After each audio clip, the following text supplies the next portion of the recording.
Chia সিডটা ভিজিয়েছি, এটা 2 ঘন্টা ভিজিয়ে রেখে খেয়ে নিই, দারুণ এটা।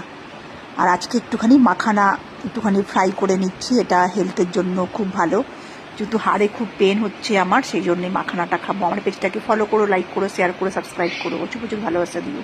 আজকে করছি চিকেন, একদম জ্যান্ত মুরগি, একদম মানে মুরগি কেটেই আনা হয়েছে, তো টেস্টি হবে, খুব ভালো, একদম দারুণ চিকেন।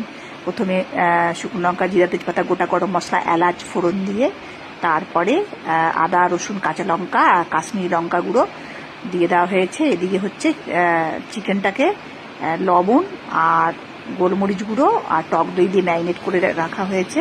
আর এদিকে পেঁয়াজ ভেজে নেওয়া হচ্ছে, পেঁয়াজটাকে আলাদা করে লাল লাল করে সবসময় ভেজে নিই, তাহলে খেতে কিন্তু খুব ভালো হয়, টেস্ট হয়, চিকেনটা খেতে খুব ভালো হবে। তো এইদিকে চিকেনটাকে মশলার সাথে ভালো করে কষিয়ে নিচ্ছি।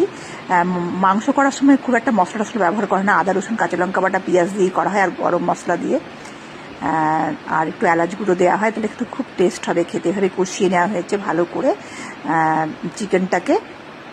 আর তারপরে দিয়ে দেওয়া হবে, একটু ঢেকে রাখা হলো, একটুখানি বেশ জল জল বেরিয়ে যাবে, খুব সফট হবে, ভেতরে মশলাটা ঢুকবে আর চিকেনটা খুব সফট আর জুসি হবে, সেই জন্য ঢাকা হয়েছে।